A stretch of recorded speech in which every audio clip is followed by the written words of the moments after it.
Hello friends, welcome to Simplified Civil. Simplified Civil में आपका स्वागत है। आज हम करने जा रहे हैं टिम्बर के मोस्ट इंपोर्टेंट 20 क्वेश्चन। जैसा कि हमको पता है कि पुराने टाइम से टिम्बर एक इंपॉर्टेंट बिल्डिंग मटेरियल रहा है पुराने टाइम में। आज के टाइम पे भी इन हिली एरिया स्पेशली वहाँ पे हम वुडन स्ट्रक्चर ही प्रेफर करते हैं। बहुत सारी जगह पे हमको वुडन फ्लोरिंग चाहिए होती है, डोर विंडोज हमारे वुडन के होते हैं। पुराने टाइम में जो बीम्स हुआ करते हैं हमारे पास, वो बीम्स भी वुडन की हुआ करती। तो विदाउट वेस्टिंग एनी टाइम चलिए स्टार्ट करते हैं 20 इंपॉर्टेंट क्वेश्चंस। इस पार्ट 1 में हम 10 क्वेश्चन करने जा रहे हैं, पार्ट 2 में हम 10 क्वेश्चंस और करेंगे, साथ में एक्सप्लेनेशन भी रहेगी ताकि हमारा कॉन्सेप्ट क्लियर रहे। तो अगर ट्री की बात करी जाए तो suppose this is the tree, this is the tree. Tree has 3 parts. One part is this crown, crown जो ऊपर पार्ट जहां पे लीव्स और ब्रांचेस होते हैं, that is called crown. This part is called roots, roots. And this part between crown and root, this part is called stem, stem और trunk, trunk. तो tree के 3 पार्ट्स हैं, रूट, स्टेम और trunk या फिर crown. इन 3 parts में जो stem part, this part is of our engineering applications और इंजीनियरिंग यूज, क्योंकि रूट्स का तो यूज कर नहीं सकते हम इंजीनियरिंग में, क्राउन्स का भी नहीं है यूज। किसका यूज है हमको? स्टेम का। जो हमको वुड मिलता है वो कहां से मिलता है? From this part stem only. अगर यहां पे हम एक सेक्शन कट करें, this is x x section. इस एक्स एक्स सेक्शन का अगर हम डायग्राम ड्रॉ करें तो हमारे पास ये डायग्राम रहेगा। तो जो इनर मोस्ट पार्ट रहेगा हमारे पास एक्स एक्स सेक्शन को अगर कट करके विजुलाइज कर रहे हैं अगर हम इमेज, तो हमारे पास कुछ ऐसा डायग्राम रहेगा। जो इनर मोस्ट पार्ट है, that inner most part is called pith और मेडुला, पिथ और मेडुला। इसके बाद ये जो ब्लैक ब्लैक रिंग्स हमको दिखाई दे रहे हैं, this is called heartwood, heartwood. इसके बाद जो हमको रिंग्स दिखाई दे रही हैं, that is called sapwood. तो जिस dark black part is called pith, the rings around the pith is called heartwood, the ring around the heartwood is called sapwood।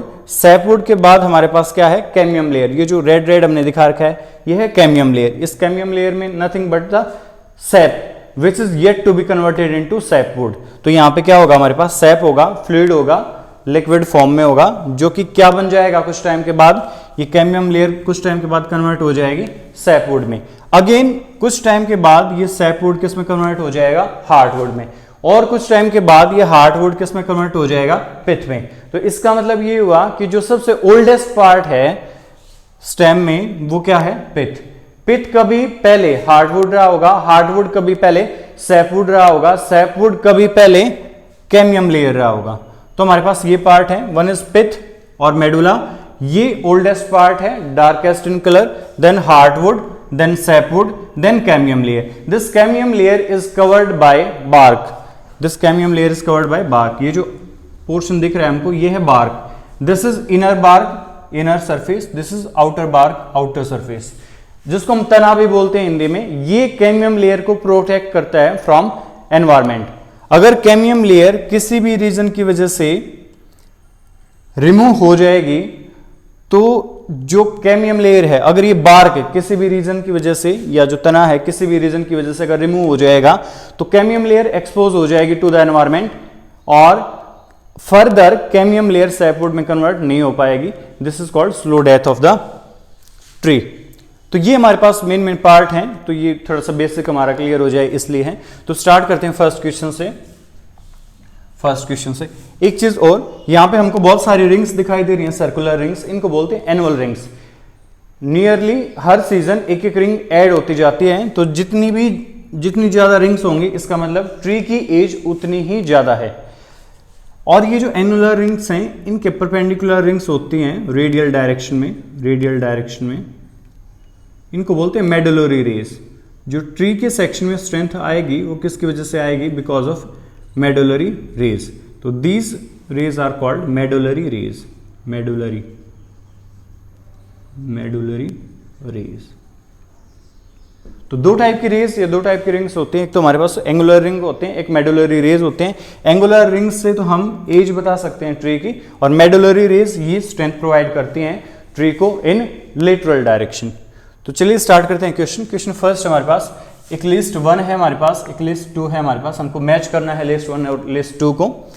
Pith, sapwood, heartwood, cambium layer. Pith क्या है? Pith is the inner most portion of tree, यही correct answer हो जाएगा pith के लिए, is correct. Next sapwood, sapwood क्या है? Outer most annual rings, चलिए बाद में देखते हैं इसको। नेक्स्ट है heartwood, heartwood inner annual ring surrounding the pith, correct है ये स्टेटमेंट। तो हार्टवुड क्या है? इनर एनुअल रिंग्स, जो ब्लैक दिखाई दे रही है यहां पे, सराउंडिंग द पिथ, पिथ के जो सराउंडिंग में है वो है हार्टवुड। जो ट्री में रिजिडिटी और स्ट्रेंथ होगी वो हार्टवुड की वजह से होगी। तो इसलिए हमको ट्री कब कट करना है? हमको ट्री तब कट करना है जब उसमें हार्टवुड हमको मैक्सिमम मिले। अगर बहुत ज्यादा टाइम के बाद ट्री को कट करेंगे तो हार्टवुड कन्वर्ट हो चुका होगा पिथ में, तो हार्टवुड हमको मैक्सिमम नहीं मिलेगा। लेकिन अगर बहुत अर्ली अगर पेड़ को कट कर देंगे तो हमको सैपवुड ज्यादा मिलेगा, हार्टवुड कम मिलेगा। Further cambium layer, thin layer of sap between sapwood and inner bark, inner bark और सैपवुड के बीच में जो लेयर है, थिन लेयर है, इसको बोलते हैं कैमियम लेयर। तो ये करेक्ट है। सैपवुड भी क्या है? Outer most annual rings. तो चारों ऑलरेडी मैच थे। Next second question, age of log of timber can be estimated by. Age को हम कैसे एस्टिमेट करते हैं? अभी मैंने बताया कि किसकी हेल्प से एस्टिमेट करेंगे, with the help of annual rings. जितनी ज्यादा एनुअल रिंग्स होंगी एज भी उतनी ही ज्यादा होगी। हर सीजन में एक एक एनुअल रिंग्स ऐड होती जाती है, तो अप्रोक्सीमेटली जितनी एनुअल रिंग होंगी वही एज हो जाएगी ट्री की। तो यहाँ पे आंसर हो जाएगा हमारा डाई ऑफ पिथ, ये नहीं होगा, थिकनेस ऑफ बार्क नहीं होगा, नंबर ऑफ एनुअल रिंग्स, ये हमारा answer. Question number next, strength of timber is maximum when load is applied. Option है हमारे पास parallel to the grain, perpendicular to the grain or at any angle to the grain. तो क्या हो जाएगा हमारे पास आंसर? This maximum. तो strength of timber is maximum when load is applied parallel to the grains. अगर perpendicular to the planes अगर load लगा रहे हैं तो strength of timber will be minimum. तो दो क्वेश्चन है यहां से हमारे पास। मैक्सिमम कब होगी? जब लोड अप्लाई करेंगे parallel to the grain. Minimum कब होगी? जब लोड अप्लाई करेंगे perpendicular to the grains. Next, modulus of elasticity of timber, ये किस रेंज में रहेगा? ये रहेगा 0.5 से 1 इंटू 10⁴ न्यूटन पर mm square. Next fifth, during the conversion of timber by sawing in order to obtain the strongest timber piece the cut should be made by. चार type की सॉइंग होती है हमारे पास। अगर टिम्बर को हम कट कर रहे हैं तो चार टाइप से कट कर सकते हैं, ऑर्डिनरी सॉइंग, टेंजेंशियल, क्वार्टर या रेडियल सॉइंग। जो हम नॉर्मली जो करते हैं कटिंग वो इज कॉल्ड ऑर्डिनरी सॉइंग। अगर हमारे पास ये एक टिम्बर लॉग है तो इसको सिंपली हम ऐसे कट कर रहे हैं तो this is called ordinary sawing. Tangentially में हम ऐसे रिमूव करते हैं। क्वार्टर सॉइंग में इसको 4 पार्ट्स में डिवाइड कर लेते हैं टिम्बर लॉग को। रेडियल सॉइंग, रेडियल सॉइंग में हम क्या करते हैं? रेडियली पीस को कट करते हैं। तो हमसे क्या पूछा है यहाँ पे कि in order to obtain the strongest timber piece, जो स्ट्रॉन्गेस्ट टिम्बर पीस है वो हमको किस में मिलता है? रेडियल सॉइंग में। जो रेडियल सॉइंग है, रेडियल सॉइंग, इसमें हमको पीस कैसे दिखाई देगा? इसमें रेडियल कट मिलेगा हमको, रेडियल कट। ये है हमारे पास बार्क, ये कुछ ऐसा पीस दिखाई देगा हमको। यहाँ पे ये पिथ है, ये हार्डवुड है, देन फिर सॉफ्टवुड है और दिस इज कैमियम लेयर। तो दिस इज रेडियल सॉइंग। इसमें हमको मेडुलरी रेज मिलेगी ऐसे। तो इसमें मेडुलरी रेज कट नहीं होती, मेडुलरी रेज कट नहीं होती, इसलिए ये जो सेक्शन है ये स्ट्रॉन्गेस्ट सेक्शन मिलता है हमको। तो further question number 6, on the application of external stress on timber it behaves like. अगर टिम्बर पे लोड अप्लाई करते हैं तो कैसे बिहेव करता है ये? As a elastic material. कैसे बिहेव करेगा ये? As a elastic material. इसलिए रेलवे स्लीपर्स में इसको यूज कर लेते हैं, वहां पे हमको इलास्टिक मटेरियल चाहिए होता है। तो एज ए इलास्टिक मटेरियल। और अगर पता करें कि आइसोट्रॉपिक है या एन आइसोट्रॉपिक, तो ये कैसे बिहेव करता है? Anisotropic elastic material. तो क्या है ये? Anisotropic. Properties are not same in all. Number 7, maximum deflection in timber beam और joints should not be greater than. ये है ऑप्शन हमारे पास, this one is the correct. Span by 360 will be the answer. Next, most preferred wood for high quality and durable furniture. Furniture के लिए जो सबसे best would होता है हमारे पास वो होता है हमारे पास teak wood. For high quality होती है और ड्यूरेबल, लाइफ भी ज्यादा होती है, teak wood for furniture. Next है हमारे पास advantage in using plywood. Plywood का एडवांटेज क्या है हमारे पास कि प्लाईवुड की जो स्ट्रेंथ है that will remain same in all the directions, तो option A will be the correct answer. Next है ASCU ट्रीटमेंट।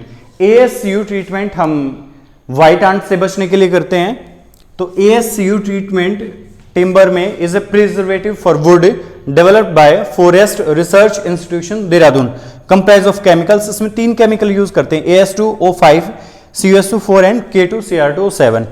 तो ये किस रेशियो में यूज करते हैं, ये है क्वेश्चन। तो द करेक्ट रेशियो इज 1:3:4। तो जितने भी हमने क्वेश्चन किए हैं 10 क्वेश्चन, ये सारे क्वेश्चन यूपीएससी के प्रीवियस क्वेश्चंस हैं।